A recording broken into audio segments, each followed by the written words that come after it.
Finals are here in the 2024-25 NBA season, and in the Eastern Conference, our matchup is not one that a lot of people expected throughout this season. Throughout the year, everyone thought that Boston and Cleveland were shoo-ins to the conference championship and that one of those teams had a pretty good shot at winning an NBA title. To everyone's shock, neither of those teams made it to the conference finals, and instead, it's the Pacers and the Knicks who will be facing off. In a matchup between two of the hardest working, grittiest teams in the NBA, this is one where either team could come out with the win. For us fans, no matter how it goes, I think we are all guaranteed a fun series to watch with a lot of bodies flying around, people hitting the ground, diving for loose balls. That's because both of these teams want it. Let's get started with the schedule for the series. Game 1 tips off on Wednesday, May 21st in New York. Game 2 is on Friday, then the series will head back to Indiana for games 3 and 4. If we go farther than 4 games, we'll have 5 in New York, 6 in Indiana, and the final game number 7 in New York in Madison Square Garden on Monday, June 2nd. But there's something deeper going on here beyond just the schedule. This is the last playoff games and therefore the last games that the NBA will broadcast on the TNT network. After this season, ESPN gains the broadcasting rights for the TNT crew, so Ernie, Kenny, Chuck, and Shaq will all be moving their talents over to ESPN's umbrella next year, and I think we can all agree that the Inside the NBA show is definitely the best part of the TNT broadcast, but it's still something to mention that this is the last time, potentially ever, that we will see NBA basketball on TNT. The Pacers are red hot coming into this series. Fresh off eliminating both the Bucks and the number 1 seed Cavs in just 5 games each, they're scoring 117.7 points per game in the playoffs, which is the highest mark in NBA history through 10 games. And they're leading all playoff teams in effective field goal percentage at 58.3%. They do it all by committee with Siakam, Haliburton, Mathurin, Turner, Naismith, Nembhard, Toppin, and more. They're the deepest team left in the playoffs, and they push the tempo all game long. That's one thing we all know about the Pacers. They love to get out and run. When we look at the Knicks on the other side, it's a little bit different of a story. The Knicks heavily rely on their starters. They play a very short rotation, and they were able to take down the Celtics in 6 games in the last round of the Eastern Conference playoffs by just being more physical and more brutal than the Celtics were capable of being. They came back from double-digit deficits multiple times and closed strong in nearly every game. Brunson is averaging 28.8 points per game in the playoffs, and he has absolutely dominated throughout these first 2 rounds. Although the Knicks are lacking in depth, what they don't lack is talent on the top of their roster. The Knicks offense revolves around 2 specific players. Jalen Brunson, who has the ball in his hands pretty much the entire game, and Karl-Anthony Towns, who has brought a different level of shooting and athleticism at the 5 spot to the Knicks this season. What can't be discounted are the contributions that the Knicks are getting from guys like Hart, Bridges, and Anunoby on both sides of the floor. The combination of so much scoring from your main 2 guys, plus all of the other hustle plays, big shots, and huge defensive moments that you need coming from your other 3 guys in your starting lineup, the Knicks have everything that they need to make a championship run. The real question is going to be, what's going to end up winning out here? The depth of the Pacers and their ability to get up and down the floor and wear their opponents out, or the Knicks' experience and their starting 5's ability to just go out there, make the right plays, and win basketball games. The first positional matchup that we're going to look at is the number 1 matchup in this series that everyone's going to be focused on, and that's at point guard between Tyrese Haliburton for the Pacers and Jalen Brunson for the Knicks. For the Pacers, Haliburton is averaging 17.5 points per game, 9.3 assists per game, and 5.5 rebounds. He has been the conductor of the orchestra that is the Indiana Pacers offense. The way that Haliburton sees the floor, gets his teammates involved, and is able to win matchups one-on-one, that puts Haliburton in an elite tier at the point guard position, and it's going to be interesting to see which defender the Knicks choose to try to guard him. My prediction is that will be Mikal Bridges. Jalen Brunson, when we look back in previous matchups, he shot 66.7% from the floor against Andrew Nembhard. Brunson's not a guy that many teams have an option to throw at him that can actually guard him. I think this is going to be a tough thing for the Pacers this series, is who will get the matchup of trying to stop Jalen Brunson. And given the way that Brunson uses his feet, uses pull-ups, jump stops, post moves, spins, screens, everything, just to get a little bit of space to get his shot off. It's going to be really hard for whoever gets that matchup on the Pacers side. At shooting guard, the matchup's going to be between Andrew Nembhard of the Pacers and Mikal Bridges of the Knicks. This is a key matchup in this series, as Nembhard has been really good throughout the playoffs so far. Nembhard has been playing good defense and has been insanely efficient from the floor when shooting the ball. But on the other side, Bridges brings a lot of size and shot-making ability that comes in at very big times for the Knicks. Bridges is averaging 15.5 points per game, and he is leading the Knicks in steals throughout the playoffs. So this is a matchup that's going to come down to durability and health. I think that both of these guys are going to have a pretty big workload placed on them, especially on the defensive side of the ball, where either of them could be asked to guard the other team's best player. So this matchup at shooting guard is definitely going to be one to watch. At the 3, the matchup we're going to be looking at is Aaron Nesmith versus Josh Hart. Nesmith has been on a tear, leading all playoff players in effective field goal percentage at 65.2%, but Hart is the Knicks' heart and soul. He pulls down 8.5 rebounds a game, defends pretty much every inch of the court. So this matchup is going to be all about hustle, toughness, and momentum swings. We know that both of these guys can bring it. Which one's going to be able to bring it more in this series? At power forward, we've got a matchup between two former teammates from the Toronto Raptors, Pascal Siakam of the Pacers and OG Anunoby of the Knicks. Siakam is averaging 18.8 points per game on 55% from the field in the playoffs, and he's Indiana's top scorer throughout these first 10 games. Anunoby is a game changer defensively, and he spaces the floor with his threes. Whoever wins the mid-post battle here could shift the balance of the series, and in my opinion, this could be the key to who ends up coming out victorious. If one of these guys can outscore the other, play good defense, that could end up propelling their team to victory. So keep a close eye on this matchup at power forward between Siakam and Anunoby as we get started with this Eastern Conference Finals series. If you haven't checked out my Miles Turner video that went live last week, go ahead and check that out and you'll see why I'm pretty excited for this next matchup at the 5 between Karl-Anthony Towns and Miles Turner. Towns has been an Indiana killer so far this season. In 3 matchups, he averaged 30.3 points per game and 12 rebounds. But Turner has been a defensive anchor for the Pacers in the playoffs so far, and his scoring ability, especially his ability to hit shots from the outside, has given Indiana a huge offensive boost in the playoffs so far. I believe that this is a matchup that is very important. If Turner is able to make life difficult for Towns, prevent him from getting to his spots, and not allowing him to shoot a bunch of open threes, that will allow Turner to stay on the floor a lot more in the playoffs, and I believe that if Turner's on the floor, Indiana's a better team.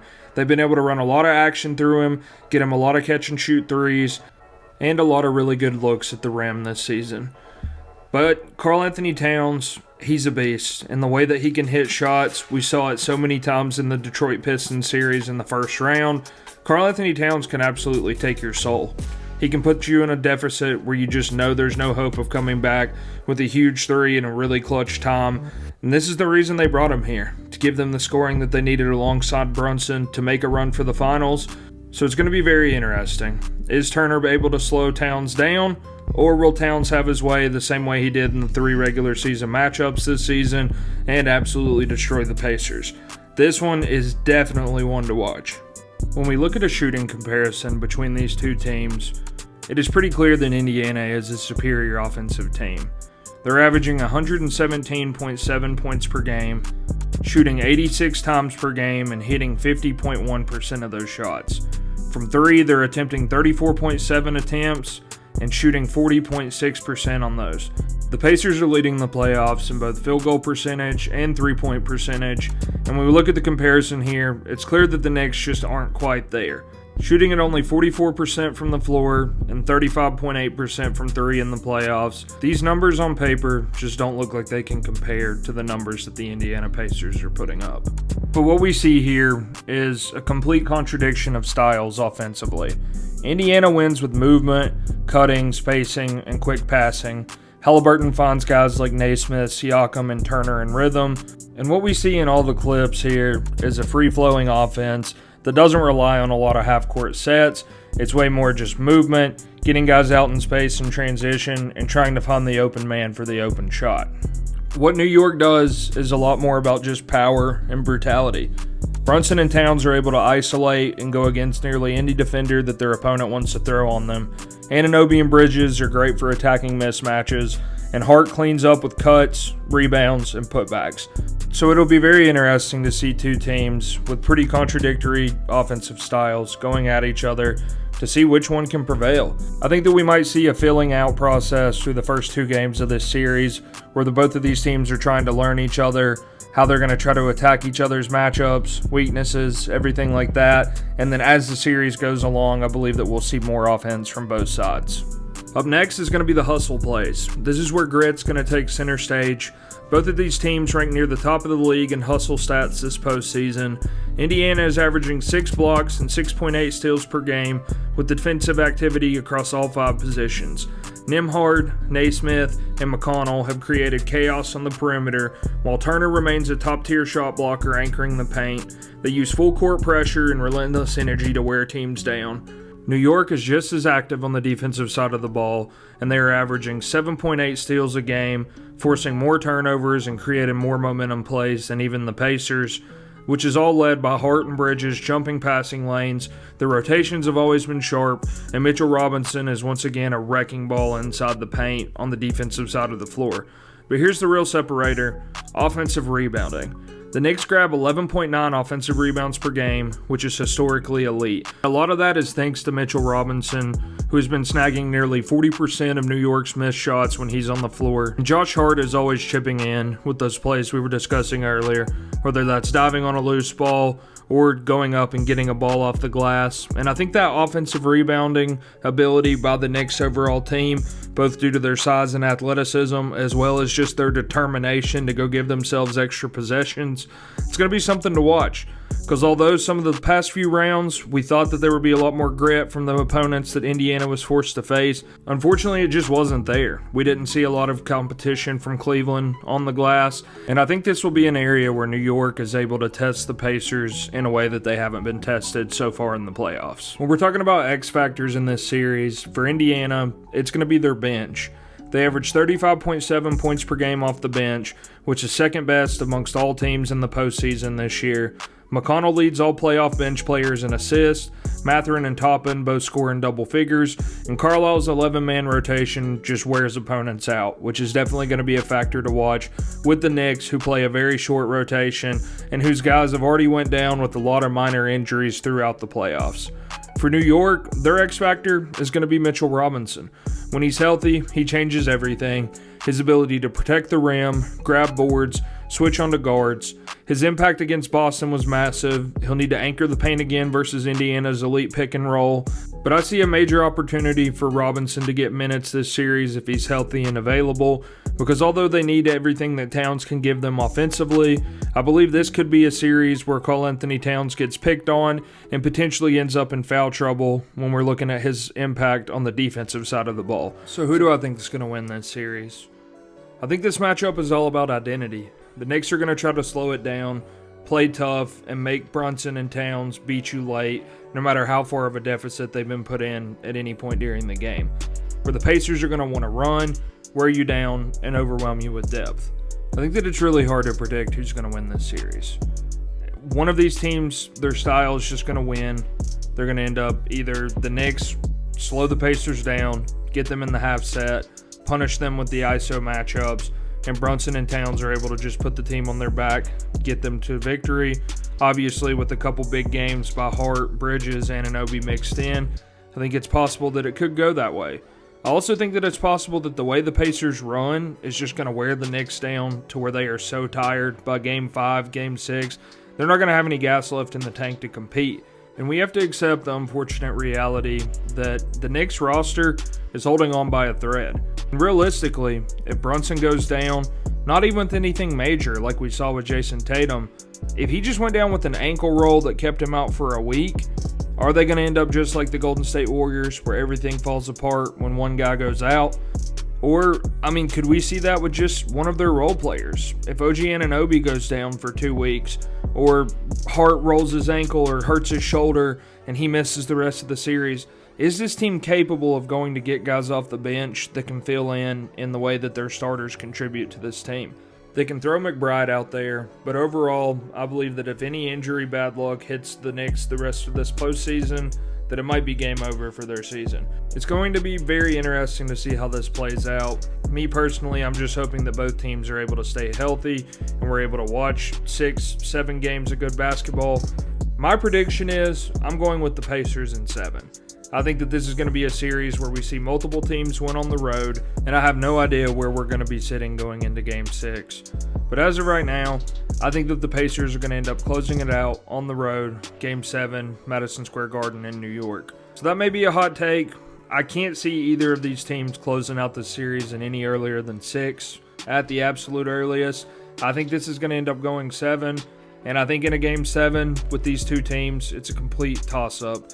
And a lot of people are going to go with New York if it gets there because they are the home team, which is completely fair. But me personally, I've loved what I've seen out of Indiana so far in the playoffs, and the Indiana Pacers are my pick going into the Eastern Conference Finals to make it through this series and to have a chance to win a championship in June in the NBA Finals. Do have a timeout. Carlisle's going to let him play. Haliburton